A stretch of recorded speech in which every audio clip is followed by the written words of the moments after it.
Esta elección no se trata solamente de pedirte que vayas a votar. Tampoco se trata de los partidos o de los políticos. No se trata de por quién has votado siempre o por quién te recomendaron votar. Esta elección se trata de ti, de tu familia, de tu ciudad y de tu país. Se trata de qué queremos mantener y qué queremos cambiar.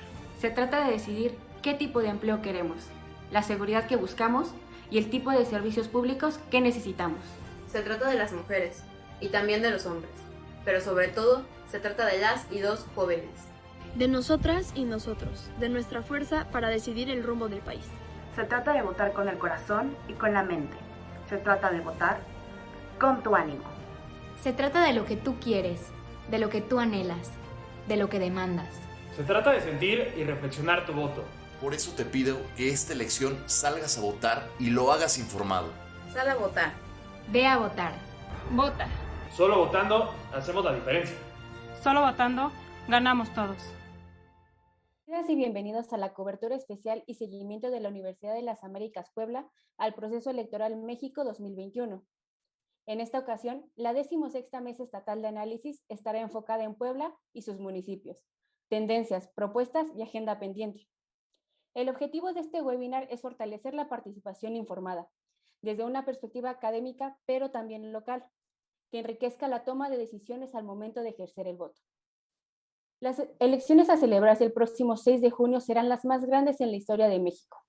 El INE contempla más de 93 millones de mexicanas y mexicanos inscritos en la lista nominal nacional, los cuales podrán votar para designar 20.292 cargos de elección popular en todo el país, acudiendo a las 163,000 casillas electorales que serán instaladas.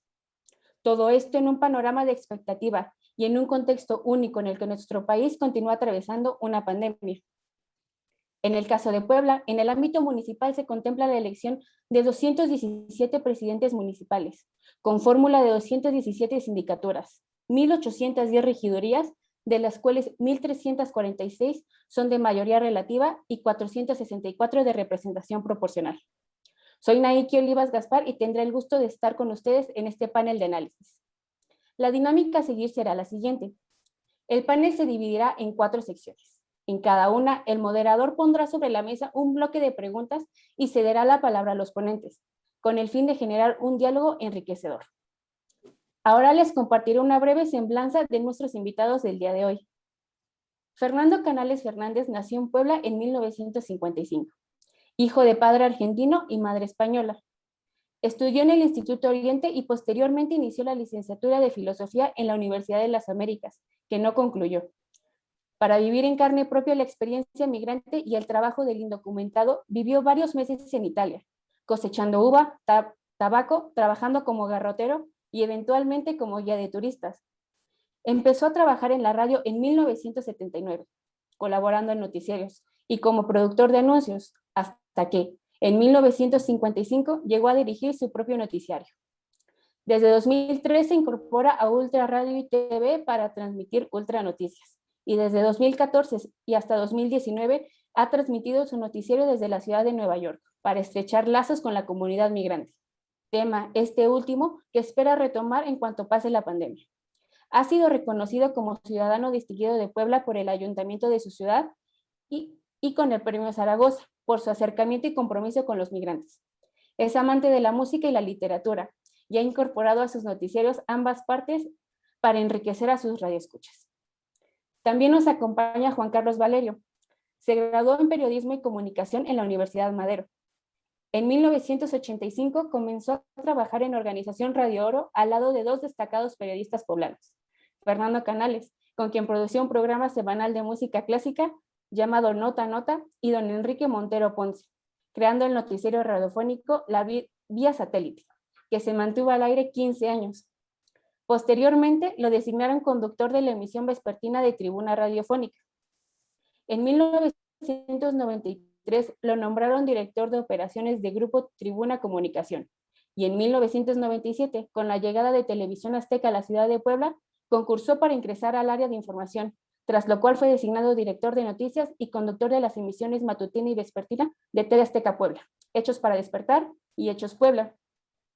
Durante 7 años, además, fue conductor de un noticiario de contenidos poblanos que se transmitía en la ciudad de Nueva York y el área triestatal de Nueva Jersey y Connecticut, a través de Telemundo 47. En abril de 2013, Grupo Asmedia, que preside el empresario Raimundo Alonso Sendino, lo nombra director general de TV Azteca. En agosto de 2017, Grupo Azteca se separa de TV Azteca y Juan Carlos Valerio decide seguir en Grupo Asmedia y participar en el arranque de Imagen Televisión Puebla, empresa de la que es conductor titular y director general. Muchísimas gracias a ambos por haber aceptado la invitación y acompañarnos el día de hoy. Sin más que agregar, me permito presentar al maestro Gerardo Rodríguez Sánchez Lara, quien se desempeñará como moderador de este panel. Es maestro en políticas públicas comparadas por Flaxo México. Cuenta con estudios de posgrado en Francia, Estados Unidos y Alemania. Internacionalista y diplomado en Seguridad Nacional por el ITAM. Profesor de tiempo completo del Departamento de Relaciones Internacionales y Ciencia Política de la Universidad de las Américas Puebla y coordinador académico del Centro de Estudios sobre Impunidad y Justicia de la misma institución. Ha sido profesor de la Maestría en Seguridad Nacional del Colegio de Defensa Nacional. Es profesor del curso sobre terrorismo del Centro de Estudios del Ejército y Fuerza Aérea de México desde hace 14 años y también fue profesor de diplomado en Seguridad Nacional en el Instituto de Estudios Estratégicos para la Seguridad y Defensa Nacionales, de la Secretaría de la Defensa Nacional. Integrante del colectivo de análisis de la seguridad con democracia, CACEDE. Miembro de la sección sobre defensa, seguridad pública y democracia de la Latin American Studies Association y es vicepresidente de la Asociación Mexicana de Estudios Internacionales, AMEI. Colaborador regular de CNN en español y de medios nacionales e internacionales. Es un honor para nosotros tenerlos en este panel y le cedo la palabra al maestro Gerardo Rodríguez. Muchas gracias, Nike. Ya nuestras presentaciones consumieron la mitad del tiempo del webinar. A ver, es un privilegio estar con Fernando y con Juan Carlos, y que Juan Carlos recuerde en su semblanza que trabajó con Fernando y con Enrique Montero. La verdad es que yo espero que nos divirtamos en este webinar y que analicemos a profundidad y con profunda independencia y libertad académica, ¿no? Las elecciones en Puebla. Muchas gracias, Fernando. Muchas gracias, Juan Carlos, por aceptar esta invitación. Y dicen que el mejor moderador es el que habla menos. Entonces, me voy a ceñir a las preguntas que me mandaron y ya después voy a, si yo quiero, asumo la potestad de moderador y cambiemos y tengamos un diálogo abierto. Interrumpámonos abiertamente, por favor.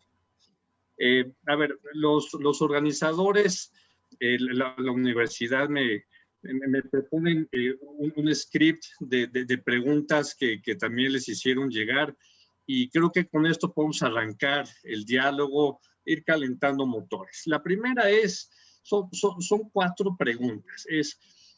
¿Cómo perciben ustedes el panorama electoral en Puebla capital y cómo lo perciben aquí en San Andrés Cholula, ¿no? La sede de la UDLAP? ¿Cómo dirían que van las preferencias electorales para alcaldes en ambas localidades? ¿Se seguirán comportando de esta manera las tendencias hasta el final de la contienda el próximo domingo?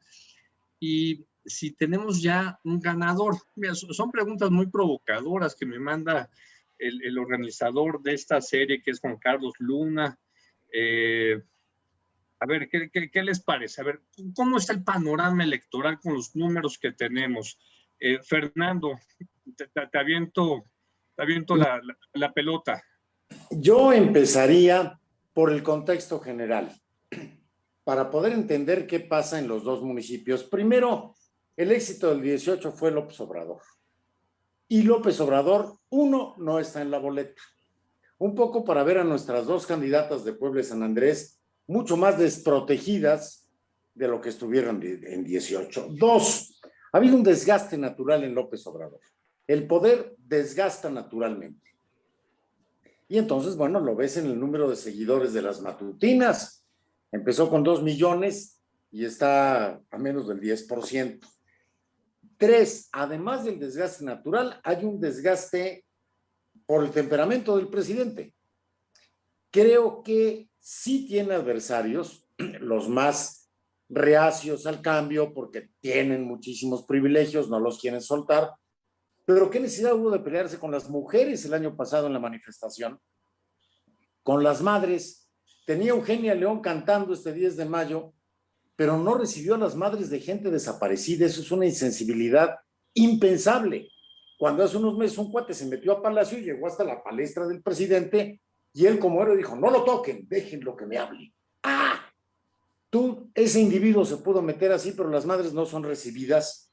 El pleito continuo con la prensa. A mí me ofende, se lo he dicho a Lorenzo Meyer, que es muy amigo de él y colabora en el noticiero. Oye, tiro por viaje, la prensa somos una porquería. Pues, ¿qué le pasa? Él salió en mi noticiero las veces que le dio la gana. Y sí había gente que me decía, ¿cómo recibes a ese cuate? Pero no tiene derecho a tratarnos así. Y luego la clase media, ¿no? Un día que bajándose de un avión alguien le gritó algo, es que la clase media. Este es el contexto de un presidente que no va a estar en la boleta y que se ha hecho daño a sí mismo. Agrégale Mario Delgado. El peor dirigente en el que pudieron pensar, donde va hay mentadas de madre de los morenistas.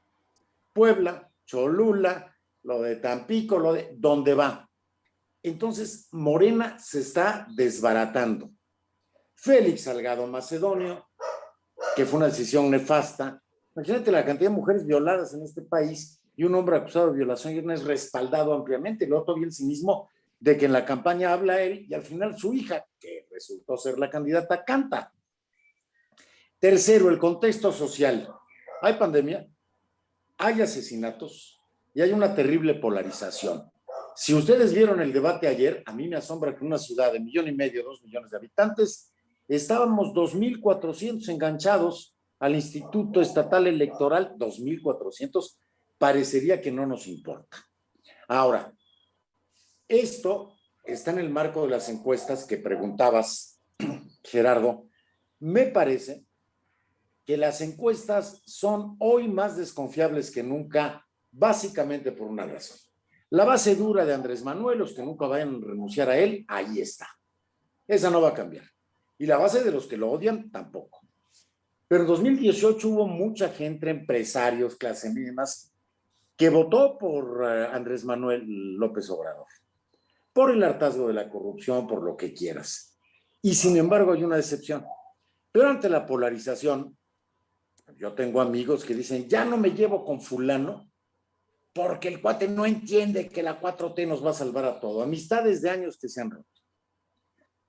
Eso me hace pensar que en las encuestas hay un voto oculto que no va a decir nadie ante un encuestador. ¿Para quién es ese voto oculto? ¿Quiere a la 4T y le da vergüenza decirlo? ¿O no la quiere y también le da vergüenza decirlo? Porque en el contexto de polarización, de veras hay gente que le dices, oye, pero tiene cosas buenas. No, hay que acabar con él. Y a otros que dicen, oye, ¿la está regando en esto? No, de ninguna manera. La polarización a la que ha llevado el propio presidente me hace pensar que muchos de los encuestados se están haciendo patos. Van a votar por quien ellos quieran, pero no sé si creerle a las encuestas en este contexto. Entonces, todo esto me hace pensar que tanto Claudia como Karina están solas frente a una realidad incierta y con su propia historia, porque hoy no está Andrés Manuel, y aunque estuviera, está muy desgastado, Morena está desbaratada, entonces las van a evaluar, o las vamos a evaluar los ciudadanos por lo que hayan hecho, por cómo se hayan relacionado con sus gobernados. Porque el contexto nacional, pues lo veo muy lejano, ¿no? Lo veo muy complicado y no tienen el arrastre que tuvieron con Andrés Manuel. Digo, realmente ni Claudia ni Karina eran las personas más famosas en sus municipios hace 3.5 años. Y ganaron porque estaban en la papeleta junto a Andrés Manuel. Nada más que te voy a interrumpir, Fer, y si no te interrumpo, no me dejas hablar. No, este es mi cuate, Fernando Fernández. No, a ver, es que justamente ahí es donde está, yo creo que la diferencia entre dos personajes, es decir, Claudia y Karina. Claudia con una ciudad que finalmente poco a poco se la fue echando encima hasta llegar a un tema donde yo creo que ha sido una de las presidentas municipales más cuestionadas en la historia de las ciudades importantes de este país. Karina es diferente. Karina, creo que al contrario, ella se ha movido en un discurso que raya mucho en el tema de los valores, y creo que esa todavía es una parte importante dentro de las familias, dentro del público votante. Así que creo que habría que medirlas con cucharas diferentes. Creo que no necesariamente es el mismo ánimo en un municipio que en el otro municipio. Claro, Karina también tiene un problema. Le toca esa parte del San Andrés Cholula que no es poblano, que no es sanandreseño, que viene de fuera, que no está vinculado con temas políticos, que probablemente más bien lo que sí traiga es ese sentimiento anti-4T que le puede llegar a generar un problema, aunque también creo que no es la parte importante del voto para el municipio de San Andrés Cholula. Y ya nada más, perdón, para terminar, y perdón por la interrupción, Fer. Dentro de los contextos que manejabas hace un momento, cuando hablabas de Morena y de la situación del partido, tú decías, el partido se está desmoronando. Sí, coincido contigo como partido político, y creo que Morena tiene finalmente, si no se desmorona en este proceso electoral como partido político, tiene que revisar a fondo lo que sucedió en este proceso para la selección de sus candidatos. Lo que vimos es patético, entre tómbolas que no son tómbolas, que ya no existen, que son falacias, entre encuestas que nunca se llevaron a cabo, como por arte de magia, como en la época del priismo de los 70 y de los 80 por dedazo, seleccionaron candidatos. El proceso de selección de candidatos en Morena es el proceso más poco claro, más poco transparente, y el dato es contundente. O sea, tan solo Morena tiene, porque todavía no terminan de resolverse todas, tiene cerca de 300 impugnaciones dentro de sí mismos como partido político de otros militantes del propio partido que levantaban la mano en este ánimo de que si Perengano en el 2018 llegó al poder sin ningún mérito, ¿por qué yo no? Es decir, si fulano llegó, ¿por qué yo no? Y entonces todo el mundo quería el botín, todo el mundo quería llegar a las distintas posiciones, y se le enredó de manera terrible a Morena este proceso de selección de candidatos. Perdón, Fer. No, coincido plenamente contigo. Todo el preámbulo era para decir, Karina tiene un modo de ser y un modo de relacionarse en su municipio, y Claudia tiene otro. Y como no van a tener el jalón de López Obrador ni aquel auge, pues están solas frente a su realidad. Hoy no las va a jalar López Obrador. Y ahí es donde encuentro contigo, Juan Carlos, grandes diferencias. Nada más acoto. Se parecen al PRI de los años 70 y 80, nada más que los priistas eran muy disciplinados. Sí, es cierto. Y a ellos les prometieron que ya no iba a ser esa rigidez ni esos dedazos, y se lo creyeron. Sí. Y los jaloneos están a la orden del día. Y Mario Delgado no lo ha sabido manejar, es un hombre terriblemente torpe. El colmillo de Muñoz Ledo hubiera servido, nada más que Muñoz Ledo es de un tamaño que le puede hacer sombra a muchos, porque ese sí conoce con todo y que esté viejito. Ahora, volvamos al tema. Ya que no está Andrés Manuel para ayudarlas en la boleta y demás, Claudia tiene que enfrentar a la sociedad que gobernó, y Karina también. Yo pondría una primera diferencia. Karina se ha presentado, me imagino que contigo también, pero en el noticiero se ha presentado, yo soy empresaria. Sí. Esa pura frase no te aleja, no te mete a los rasguños con el empresario y el fifí y demás. No, yo soy empresaria. Yo soy como ustedes, más chiquita, pero como ustedes, pero soy pueblo. Porque ella es de extracción muy popular. Entonces Karina tiene una relación, me parece, más armónica que la que tiene Claudia. porque Claudia viene de la lucha social y eso a los muy fifís, ¡ay, es una alborotadora! Desde ahí, ¿no? Pero además, el gran tema de Claudia han sido uno de los grandes, los ambulantes.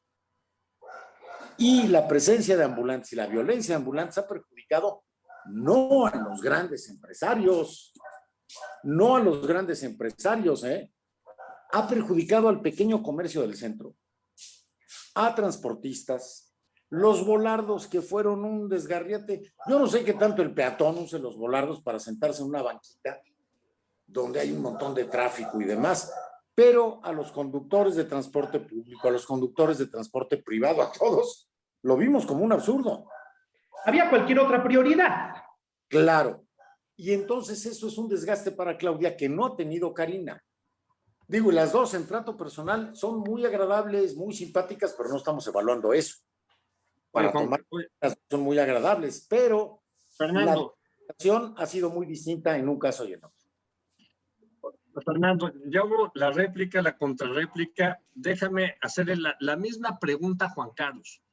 ¿Cómo ves la elección también Puebla-Cholula? Y si me lo permiten, les voy a lanzar una segunda pregunta después. Te la adelanto, Juan Carlos. ¿Cómo están los partidos políticos poblanos? ¿Cómo está el morenodallismo? ¿Cómo está el panismo tradicional de Puebla? ¿Sí? ¿Cómo está el Morena del gobernador? A ver, justo para allá yo quería ir, porque partiendo de la primera pregunta, ¿cómo está el proceso y cómo se percibe la competencia? Tú te fuiste de manera más particular, Gerardo, al tema de las encuestas. Yo diría, ¿cómo se percibe la competencia? De alguna manera, Fernando ya planteó cómo está el panorama para las dos mujeres que están buscando sus respectivas reelecciones. Nada más que ahora tenemos que analizar a sus respectivas oposiciones.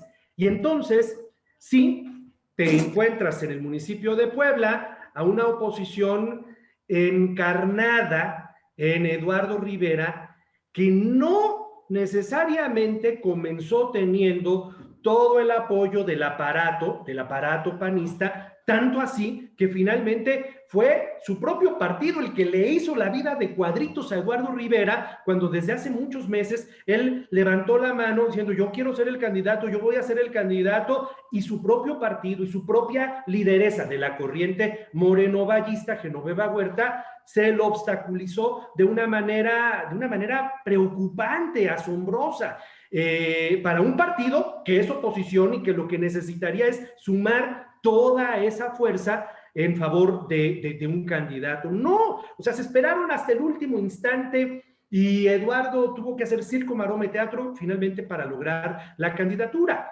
Pero Eduardo, creo yo, puede ser un personaje con una personalidad fuerte y de alguna manera también acostumbrado a la lucha política, y ahí la lleva. Es decir, frente a una candidata que llega muy desgastada a la candidatura por todo el proceso interno de Morena, por una batalla interna, por una oposición sistemática del gobernador del estado hacia su persona, pero también porque no hizo bien ella las cosas a lo largo de 2 años y medio, te encuentras a un Eduardo Rivera que también empieza con muchos problemas, pero finalmente pues es un personaje que él como tal llega con más positivos que la propia Claudia Rivera. En el caso de San Andrés,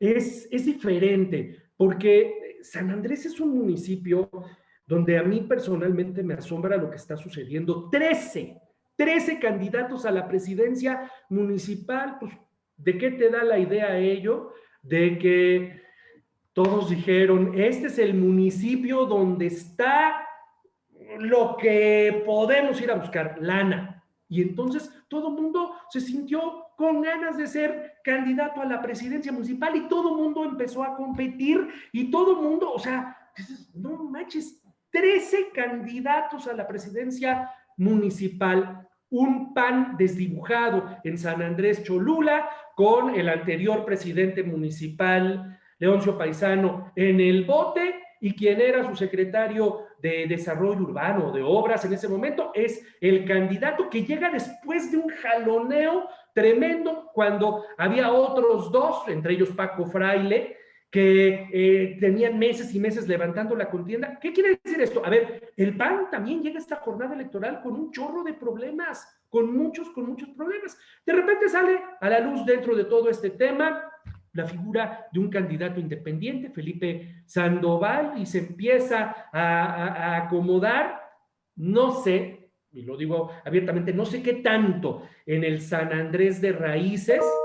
Sí, en algunos segmentos me queda claro del San Andrés moderno, y no sé si haberse acomodado en ese San Andrés moderno un papel lo suficientemente competitivo contra Karina. Fernando, contrarréplica a Juan Carlos, y permítanme lanzar otra tercera pregunta. Coincido en mucho con Juan Carlos. Primero, la historia de los partidos políticos en Puebla, la historia reciente, es realmente de analizarse. En 2018 López Obrador arrasó con todos, pulverizó a nivel nacional al PAN, al PRI y al PRD por errores propios. Digo, Riquín Canallín con Alejandra Barrales repartiéndose, yo a la presidencia, tú al... Fue absurdo.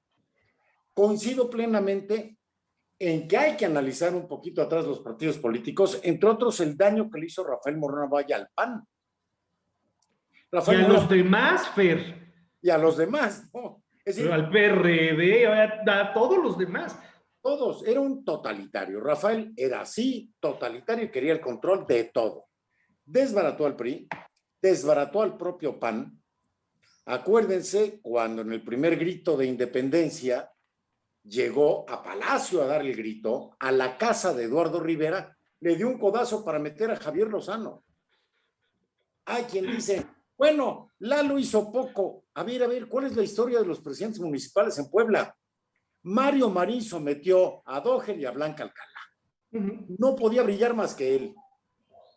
Y si nos vamos para atrás, es una historia que se ha desenvuelto así. Rafael no dejó moverse a Lalo. Bueno, no hasta lo demandó. Eso sí, a los suyos, como necesitaba a Gali sí le dio un mayor empujón. Pero Rafael, no siendo panista, tenía todos los hábitos más perversos del PRI, desbarató al PAN y desbarató a los otros partidos. Preguntabas al principio, Gerardo, el morenovallismo, pues es que el morenovallismo sin Moreno Valle no existe.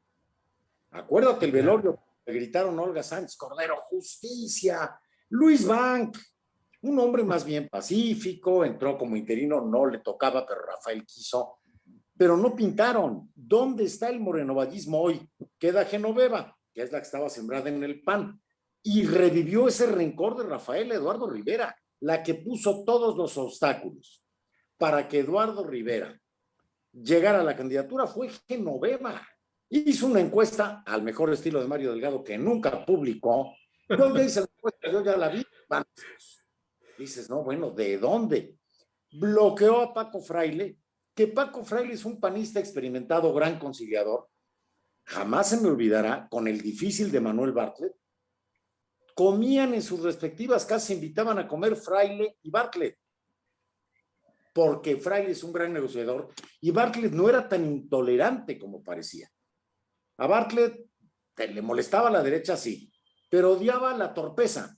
Gabriel era un hombre, Gabriel Hinojosa, muy verde para el puesto, le cayó, y entonces no supo manejar la relación con Bartlett. Paco Fraile sí. Creo que Paco Fraile hubiera sido una gran alternativa por la carrera, por la historia que trae, para presentarle a San Andrés un panismo creíble después de lo que citaste, Leoncio Paisano. Bueno, qué desastre, ¿no? El hombre está en la cárcel. ¿Qué espera el PAN en San Andrés? Una figura que lo saque adelante. Pudo ser Paco Fraile y Genoveva tampoco lo dejó pasar. Genoveva es la reencarnación del morenovallismo hoy dentro del Partido Acción Nacional. Opera por sus decisiones, sus caprichos y demás. Algo que te habla muy bien de Eduardo Rivera es que a pesar de los boicots, tejió fino, tuvo paciencia, fue con este, fue con aquel, pum, pum, pum, y logró la candidatura. Eso te habla de un hombre maduro que sabe esperar, que aguanta patadas, pero que tampoco se deja. B, busca la victoria final, no la batalla inmediata. Porque cuidado que la sufrió con Rafael, que no lo podía ver, le hizo groserías en público, pero en público el 15 de septiembre, Zócalo. Sí. Paz, codazo a la mala para meter a Javier Lozano. Bien. Lalo supo esperar. Y Gracias, finalmente, Fernando. algo que citabas, gobernador y presidente municipal, se repite la historia. Miguel Barbosa y Claudia no se tragan, no son del mismo grupo al interior de Morena. Bueno, pues así es. Bueno, a ver, Fernando, Juan Carlos, ¿qué les parece que le dejemos el espacio a los alumnos de la UTLAP? Le pediría a Nike que lance una siguiente pregunta. Y después seguimos con los dimes y diretes de los partidos y las encuestas.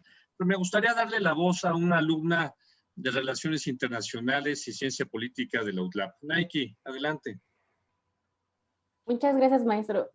Mi pregunta va ligada un poco tema relacionado a la sociedad civil, pero también específico al feminismo, ¿no? Al tema de los movimientos de las mujeres que hemos visto. Yo quisiera saber qué tipo de impacto ustedes han visto que pueda tener, si es que pudo tener alguno, todo este activismo que ha surgido en pro a eliminar la violencia por razón de género hacia las mujeres en alguno de los candidatos, y en específico si ven que en específico San Andrés Cholula y Puebla, si alguna de las candidatas se ha logrado de cierta manera colgar a una política o campaña con una perspectiva de género.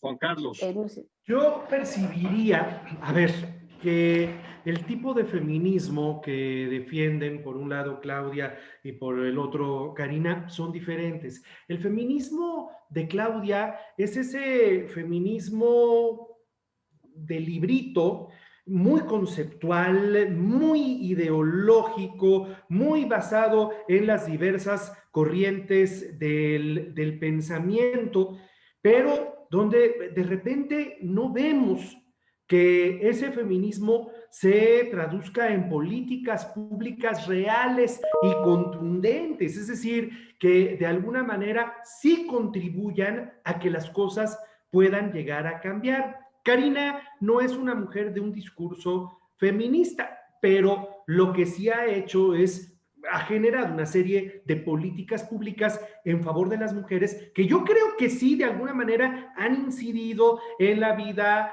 de madres solteras, han incidido en conceptos como el empoderamiento para emprender y cuestiones de ese tipo, sin entrar en un tema discursivo propiamente. Es lo que yo percibiría, una forma diferente, muy diferente de manejar los conceptos feministas. El de Claudia, empieza la lucha proabortista y entonces ella se pone el listón verde, y se pone el naranja, pero mi pregunta, es decir, el ponerte listones cambia las cosas, es decir, va a generar un cambio en las cosas, o más bien los gobiernos, sobre todo a nivel de un municipio, el gobierno que tiene el primer punto de contacto con la gente, tendrían que hacer cosas que sí provoquen cambios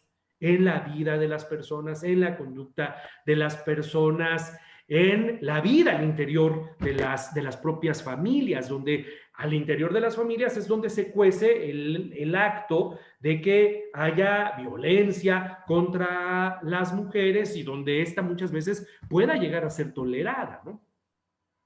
Gracias, Fernando. Oye, perdón, Juan Carlos, y antes de darle la palabra a Fernando, si Nike se hace tantito a la derecha, le di la palabra a una feminista de Paliacate Verde, ¿no? Que no quede duda que tenemos un movimiento feminista muy fuerte en la universidad. Y sí, nos preocupa mucho a la comunidad universitaria la violencia contra las mujeres, ¿no? Y por eso es que le permití y creo que era importante dar la voz a las mujeres universitarias. Muchas gracias, Juan Carlos. Fernando, adelante. Mira, coincido con Juan Carlos, ha sido más discursiva Claudia que Karina, pero creo que ellas dos y el país entero nos estamos quedando muy cortos ahí. El tema de las mujeres en este país es desgarrador por donde lo veas, empezando por una de las más graves crisis que tenemos, el número de niñas entre 10 y 14 de años que están embarazadas es impensable. Y no lo hemos podido revertir. Y me regreso a López Obrador el año pasado, a punto de que nos encerraran a todos, las marchas de las mujeres. Su mujer, Beatriz, subió un tuit apoyando y luego lo bajó. Yo conozco a Beatriz, fue mi alumna en la Ibero, trabajamos juntos. Beatriz, una mujer de carácter. Beatriz no hubiera bajado ese tuit, a no ser que la orden fuera muy fuerte y muy de arriba, es decir, de su marido. No me explico cómo se dio eso y cómo lo aceptó Beatriz. Y de hecho, como anécdota, un día con Andrés Manuel en el estudio, Beatriz, que escribía para el Universal Puebla, me habló. Me dijo, oye, voy para allá y me lo presentas. Y yo los presenté en la puerta de radio. No sé si me... tuya, Fernando. No sé si quieran dar las gracias o reclamar, eso ya es cosa de ellos. Pero creo que el país está cortísimo en eso, porque además los medios a veces lo descuidamos. Volvemos a oír o seguimos oyendo canciones en la radio que son abiertamente machistas. La mujer es un objeto sexual. Y mucho hablamos en los noticieros, pero las películas que pasamos y demás, no quiero caer en la censura. Que alguien censure eso. No, que los propios medios digamos, oye, esto puede crear un modelo en la cabeza de un adolescente que es totalmente destructivo. Esto no lo debemos pasar. Creo que eso nos hace falta como nación. No nos ha caído el 20, sigue todo en un rollo muy discursivo, pero las políticas públicas, ¿te acuerdas? Con la esposa de Diodoro Carrasco, Juan Carlos, cuando el tema de la violencia de género, decretar que Puebla, bueno, la alerta de género. Todos los directores de noticias, carteles grandotes, espectaculares en la carretera Atlisco, en los puentes y demás, pero se quedó en eso. El mensaje no permea, quizá porque hace falta una estrategia de comunicación distinta. Y les iba a decir uno de los temas de Claudia. Quizá el gran logro de Claudia es que dejó al municipio sin deuda, pagó la deuda. Y me pregunto, la gente, aunque lo ha oído, lo entiende, lo supieron explicar. Había maneras. Cuando un gobierno se endeuda, acabas pagando tú porque los del gobierno se van a los 3 años. Y el siguiente tiene que pagar, por lo tanto a ti te toca menos obra pública. Doher endeudó con 100, Blanca con 100, Eduardo Rivera con 100, total. Juntaron 800 que yo ya pagué, no debes nada, poblano. El siguiente presidente exígele más porque tiene el presupuesto completo para él. Nunca lo comunicaron así. Y lo mismo nos pasa con la violencia. Por mucho que salgamos, Valerio y yo, y los que salgamos, ¿no, Iván? Eso no se vale, no permea. ¿Qué hay que hacer para que permee? Y es un reto terrible, porque la violencia se da en las casas. No puede haber un policía en cada casa cuidando que el señor no madree a la señora. ¿Cómo le hacemos para generar una nueva conciencia? Eso lleva tiempo y lleva otra actitud ante la vida que tendría que empezar por desmitificar el triunfo personal. Yo tengo que ser un triunfador y soy triunfador si domino. Y entonces, pues ahí dominas todo, a trabajadores, cuentas bancarias, dominas el mercado y dominas a todo el que se te pone enfrente. ¿Cómo desmitificar eso? Se me hace terriblemente complicado. Bien. Fernando, te voy a lanzar la siguiente pregunta a ti y la misma a Juan Carlos, ¿no?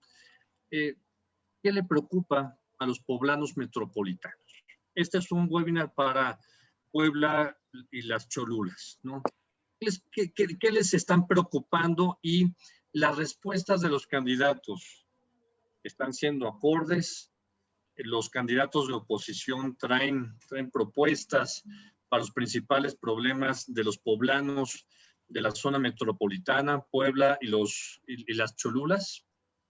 Yo creo que el discurso que más se ha escuchado en esta campaña obedece efectivamente a uno de los sentires de los poblanos de la zona metropolitana, el tema de la seguridad, el tema de que el poblano se sigue sintiendo inseguro, y entonces ese es su reclamo, y entonces todos los candidatos asumen como uno de los temas más importantes, pero lo asumen porque se ve que parte del proceso de asesoría a ellos es, sí, tienes que hablar de seguridad. Primer tema a hablar es el de seguridad. ¿Y qué vas a hacer en seguridad? Y entonces te encuentras siempre con el mismo discurso. Todos traen el mismo discurso. Yo no noto un solo discurso novedoso de algo que no haya escuchado yo en la campaña anterior y en la anterior a la anterior en relación con el tema de seguridad. Todos te dicen, es que necesitamos más policías, es que los policías tienen que estar mejor pagados y mejor capacitados. Y sí, seguramente necesitamos más policías, mejor pagados, mejor capacitados. ¿Y por qué, si ese es el discurso que traemos desde hace 3 o 4 elecciones, por qué las cosas al final del día no han logrado cambiar? Yo, en serio, no noto dentro de propuesta que traen los candidatos algo que sea lo suficientemente novedoso, de vanguardia, que sientas que eso sí puede llegar a cambiar realmente las cosas. Y por cierto, además, con un desconocimiento pleno, todos los candidatos, todos los partidos, más policías, más patrullas, más tecnologías, y con qué, si el gobierno de López Obrador vino a quitarles el Fortaseg, que era ese fondo de recursos que les daba la posibilidad de poder generar estrategias contra la seguridad, es parte de los fondos que terminó por irse. Entonces todos, más seguridad, más policías, más... ¿Y con qué? O sea, es un problema bastante complicado. Ahora, coincido contigo plenamente, Juan Carlos, no oigo ninguna propuesta novedosa. Me parece el círculo vicioso del aumento de las tarifas del transporte. Vamos a aumentar, pero van a cambiar las unidades, no las cambian. Sí, claro. Aquí vamos a aumentar los policías, bla, bla, bla. Tienes razón, hacen falta recursos y hay que defender recursos para eso, pero hay otro asunto. El tema de la seguridad pasa por un trabajo brillante que tiene la Universidad de las Américas. No es nada más policías, son ministerios públicos y jueces. Porque aunque haya policías, el cuate sale, estuvo mal integrada la averiguación, el juez tiene 500 expedientes y les pongo un caso. No se presentan denuncias. Bueno, es que presentar una denuncia es una tortura. ¿Saben que Rafael Moreno Valle quitó el Ministerio Público de Atlisco? Atlisco no tiene Ministerio Público. O sea, que si te golpean para quitarte el coche cuando te vas a subir, o si hay una violación, vete a Puebla. ¿En qué? Si son las 11 de la noche. Golpeado, violada, como sea, vete a Puebla. Y llega a la propia y dice, no toca aquí, toca en el Ministerio Sur. Es un calvario presentar una denuncia. Y lo que hemos hablado muchas veces con Luis Ernesto Derbez, cada vez que se publica este análisis de la aplicación de la justicia, no es nada más el tema de la policía, que es muy importante, como dice Juan Carlos. Mejor capacitación, mejor armamento, condiciones de vida, seguros de vida, equipo, todo eso. Pero eso topa con pared si el delincuente al que ya agarraron estos heroicos hombres en las condiciones en las que trabajan, sale a los 3 días del bote. Por corrupción a veces, por ineptitud otras. Y en la gran mayoría porque no se presentó la denuncia. Entonces, hablar de seguridad me parece que tendría que incluir ministerios públicos y jueces. Sigo pensando que el barroco, aunque tenga una fachada muy bonita, era menos urgente que llenar de juzgados y de ministerios públicos al Estado, para que la gente tuviera dónde ir y con una verdadera capacitación donde la gente sea tratada humanamente. Pero si tienen turnos de 18 horas, ya cuando llega el quejoso, violado, asaltado de las 8 de la noche, ya les vale porro. Ya están como anestesiados, ya no les conmueve el dolor de la gente. Para humanizarlo y hacerlo efectivo, creo que hace falta pasar no solo por las policías, sino también por ministerios públicos y jueces.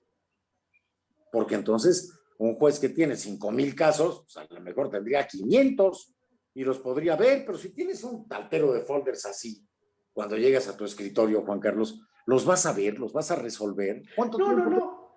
Aunque entonces eso nos lleva al terreno de algo que tendría que estar sucediendo, que es finalmente la coordinación entre los niveles del gobierno y los poderes del gobierno, porque finalmente tienes aquí, estás hablando tú del Poder Judicial, estás hablando de una fiscalía como órgano autónomo, pero encajada en el ámbito del gobierno estatal y de la parte ejecutiva del gobierno estatal. Es decir, tendría que haber una mayor coordinación, mucho mayor coordinación. Claro. Totalmente de acuerdo, ¿no? Bueno. Y tendríamos que ir también... Perdón, Fernando, que te interrumpa. Perdón, ¿sí? Fernando, que te interrumpa. Quiero darle el mismo tiempo a Juan Carlos y a Fernando. Juan Carlos ya se respondieron, pero a ver, quiero imaginarme el 7 de julio en Puebla, Fernando y Juan Carlos. Hay dos escenarios. Uno, vuelve a arrasar Morena. Dos, el movimiento anti Andrés Manuel López Obrador gana y pierden estas dos ciudades capitales, ¿no? ¿Qué pasaría? Juan Carlos, ¿cómo ves tú cómo ves el Congreso? Porque también votan los poblanos por Congreso estatal. Marín puede perder la mayoría que hoy tiene en el Congreso, puede perder la ciudad capital. ¿Cómo ves la gobernabilidad en Puebla? ¿Cómo va a ver Andrés Manuel López Obrador si Morena pierde en Puebla o si gana? Juan Carlos. Yo creo que a López Obrador no le preocupa mucho el Congreso del Estado de Puebla. A López Obrador le preocupa su Congreso, el Congreso que de alguna manera le va a permitir seguir tomando todas estas decisiones tan polémicas y tan cuestionables que forman parte de su paquete de propuestas y de su conjunto ideológico que él viene sucediendo. No creo en realidad que López Obrador esté muy preocupado si el Congreso estatal de acá o de allá conserva la mayoría en favor de su gobernador o no la conserva. López Obrador está más preocupado en serio por su Congreso y cómo le va a hacer para tener las mayorías suficientes, absolutas, sin duda, que le permitan hacer esos cambios a la Constitución mexicana, donde, entre otras cosas, lo que podría ponerse en jaque es la existencia de los órganos autónomos de este país, del propio Instituto Nacional Electoral de este país, que bien o mal tanto trabajo nos ha costado como mexicanos crear e ir orientando. Creo que esa es su principal preocupación. Obviamente es preocupación de los gobernadores lo que va a pasar en sus congresos estatales, porque son esos congresos estatales los que van a terminar por calificar en su momento sus cuentas públicas y por dar seguimiento a todos los distintos proyectos que lleguen a tener para los siguientes años. Entonces,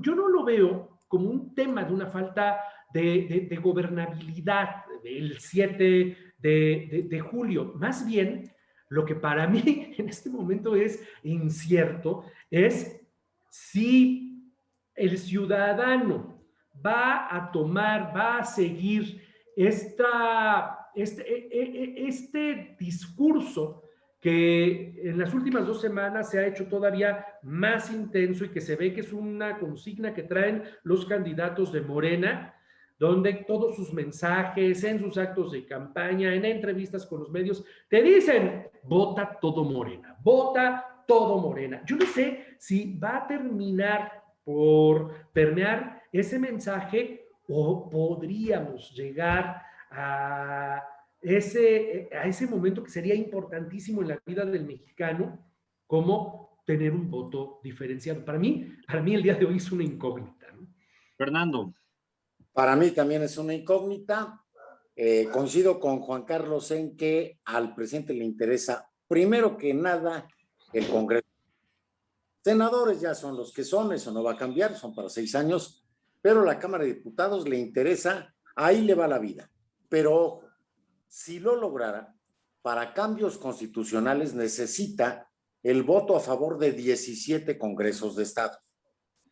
17 estados, sus congresos tienen que avalar un cambio a la Constitución después de que lo avale el Congreso Federal. Entonces, sí hay cierto interés, no es que no le importe. Ahora, también, habida cuenta de las tradiciones en este país, creo que el presidente tiene bastante bien calculado qué estados pueden ser muy, muy morenistas y en cuáles hay menos esperanzas. Ya todos sabemos que el altiplano es más conservador. Puebla, San Luis Potosí, Querétaro.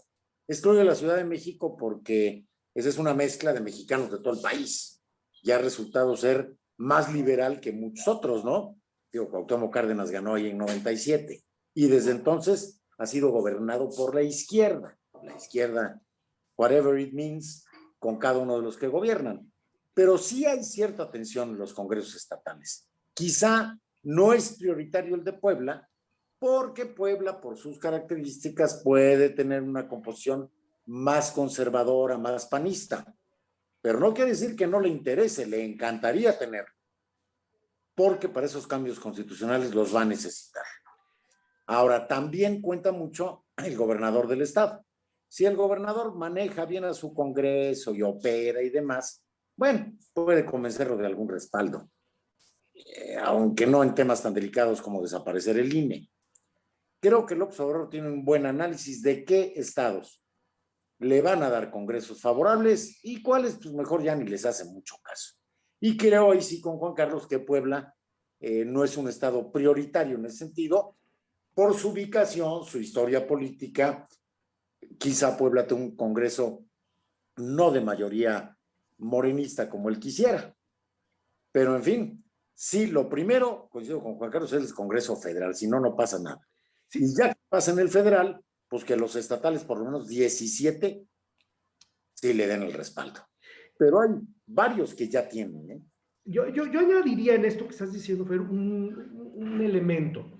Es decir, yo no creo que Morena vaya a perder la mayoría en el Congreso del Estado de Puebla. Eso sí no lo veo. Yo no creo que vaya a perder esa mayoría. Nada más que esa mayoría de Morena va a estar segmentada en dos bloques. El bloque que fue impuesto desde la Ciudad de México y que no es un bloque que sea simpatizante del gobernador del estado, y el bloque que logró acomodar el gobernador del estado, pero al final del día ambos son Morena, y para un tema de aprobar este tipo de reformas constitucionales, al final del día son Morena, y veo difícil que uno de ellos vaya a ir en contra de su presidente de la República, ¿no?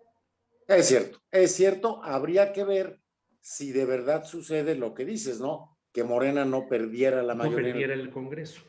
Puede ser, pero puede no, por eso mismo que decíamos al principio. Hay un voto oculto que la gente realmente, como sabe que lo pueden regañar, si dice, soy morenista, estás loco, güey. O los otros, no, hay que parar la 4T. ¿Cómo crees si es el primer presidente honrado? Está tan polarizado el país que creo que hay un voto de silencio que se va a conocer después de la elección.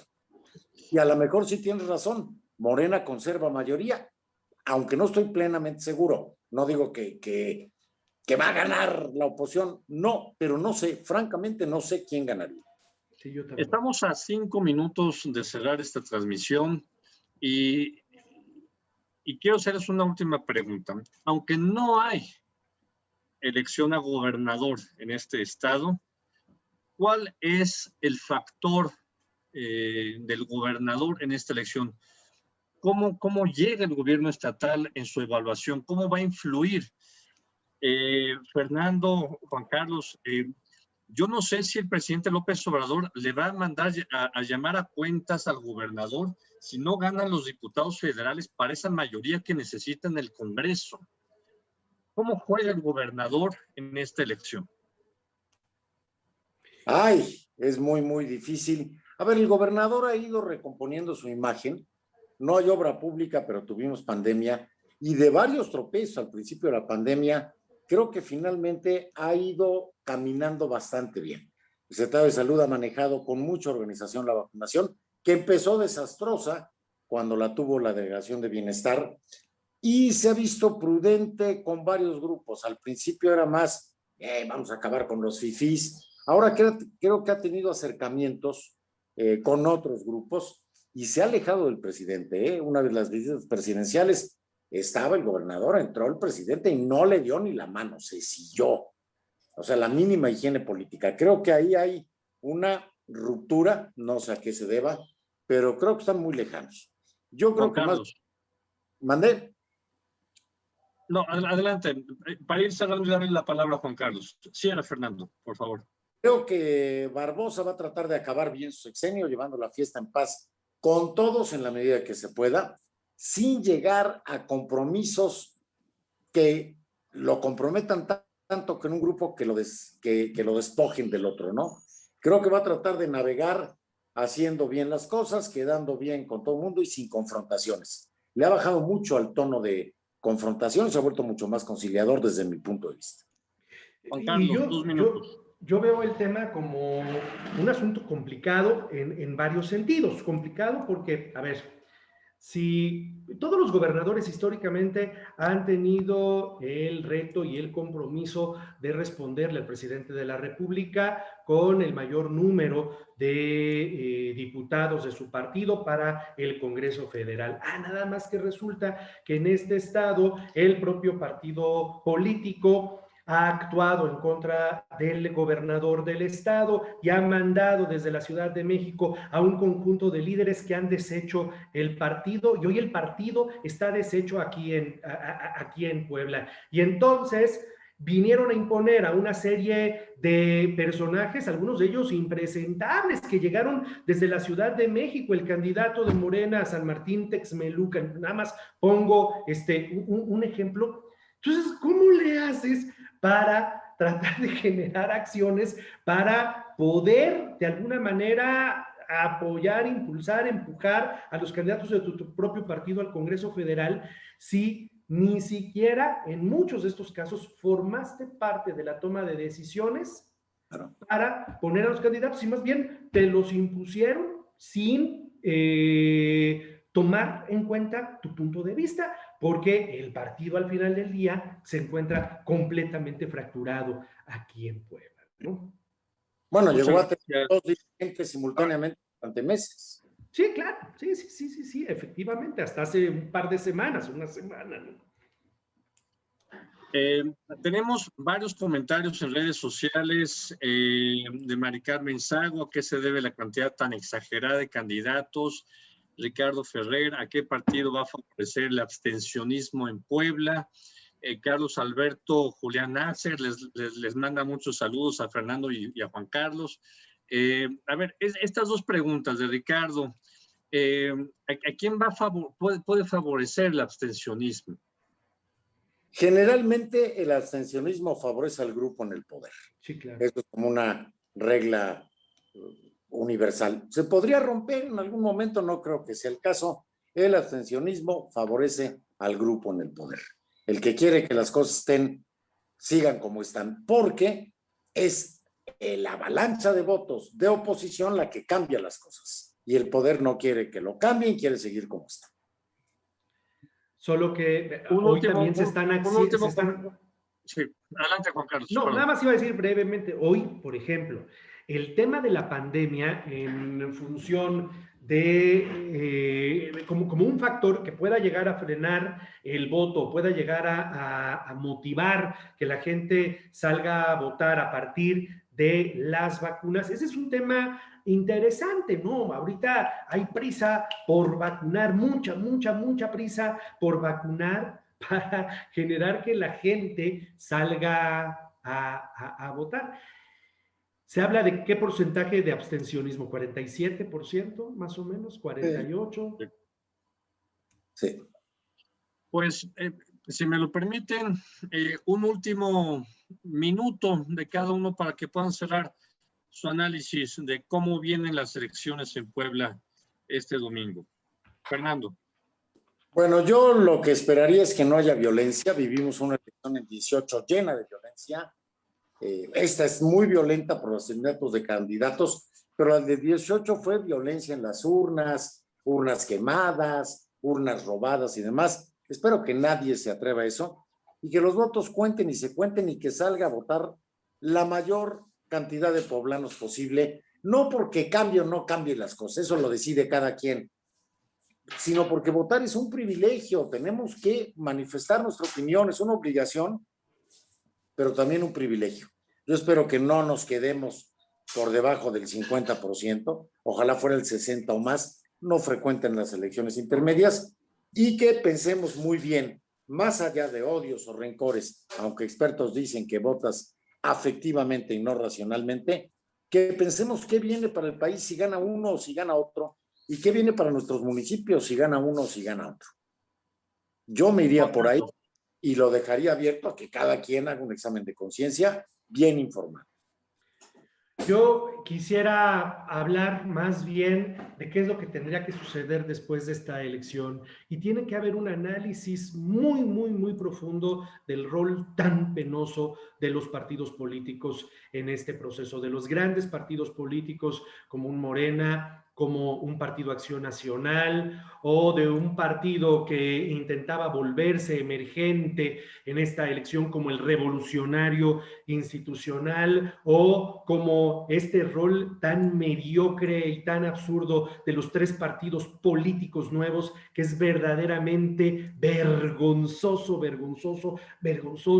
y la forma en la que todos eligen candidatos y la forma en la que se llevaron a cabo estas campañas haciendo uso de algo tan valioso como las redes sociales para dedicarlas a hacer grasejada y payasada y media y ridículo y medio, pensando que así es como se consigue el voto de la gente. Creo que este análisis es mucho más importante en función de lo que vendrá en 2024. Muchas gracias, Juan Carlos, Fernando. Espero que hayan sentido lo que se siente ser entrevistado por tótems como ustedes, que hayan recibido esta batería de preguntas de la universidad. Muchas gracias. Son terriblemente generosos con la Universidad de las Américas Puebla por participar con nosotros. Agradezco muchísimo a los estudiantes que nos apoyaron en esta transmisión. Por supuesto, a Nike, que fue mi alumna y que hizo una magnífica presentación, una gran pregunta.